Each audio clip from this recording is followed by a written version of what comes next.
Hey guys, my name is Alex Smithers.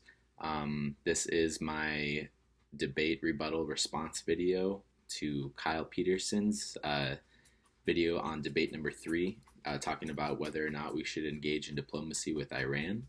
Um, Kyle took the stance that we should not engage in diplomacy. I would like to argue that we should be diplomatic with Iran, and this is in regards to the Joint Comprehensive Plan of Action that the United States signed back in 2015 with the P5+1.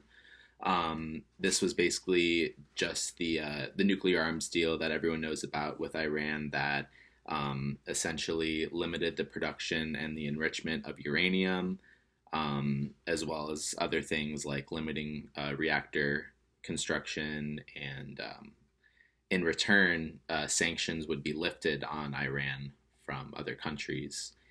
And Kyle made a few points about the deal that he didn't like. I just would like to, I guess, go through and address each one of them.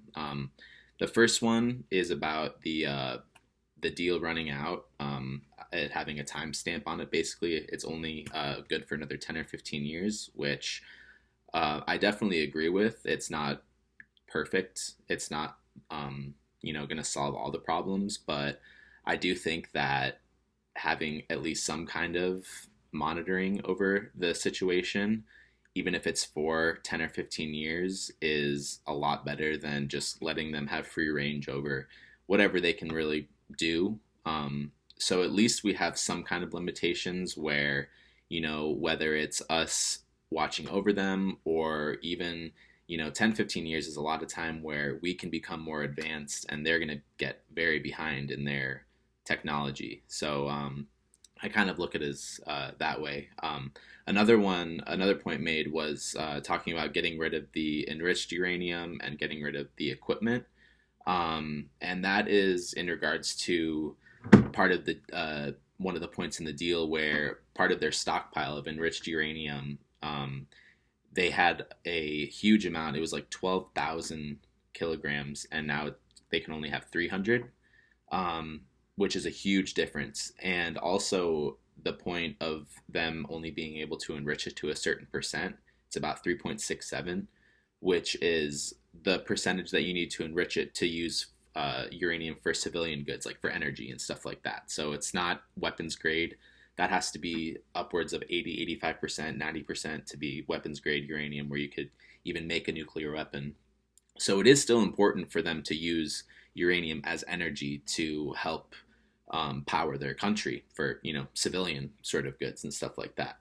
Another point made, which I actually agree with the most, I would say, is the part of the deal where the IAEA can come in and inspect the enrichment sites to make sure that they're abiding by all the rules and not breaking anything or whatnot, and that they do get a 24-day notice, which I agree, I think is a really long time, and a lot of stuff can be done.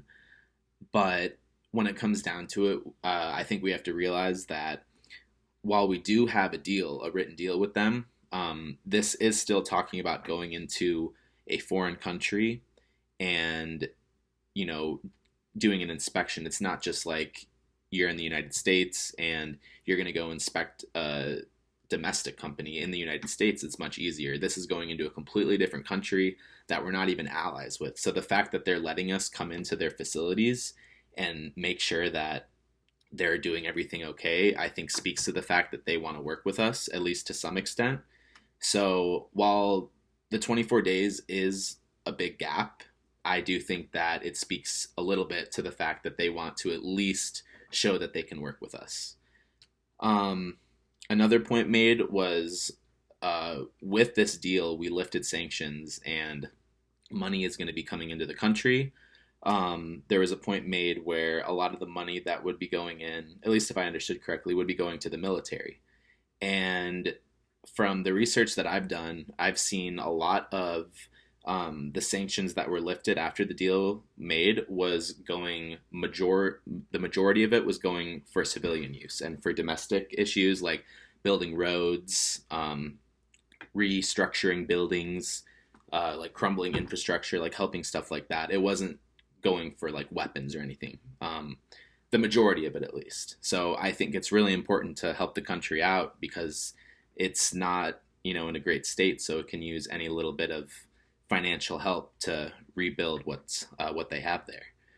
Um, so I agree that the deal is not perfect. I think that I don't think that we should go and re-sign the deal and just do a whole new thing. But I do think that it's important for us to be able to have talks with our not necessarily enemies, but people that aren't our allies. That we need to still be able to keep them in check. We need to be able to keep an eye on them.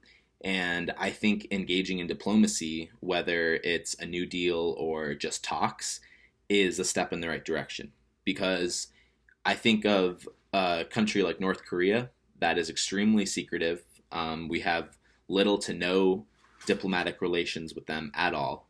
And the whole country's military is kind of a secret. I mean, they present missiles and stuff like that to us, but when it comes down to it, they do a lot of secretive stuff, and we're kind of in the dark. Where if we engage in diplomacy with Iran, hopefully it won't get to that point. Maybe even over the years we can create some kind of partnerships, some kind of ally. So that is why I think that we should be diplomatic with Iran.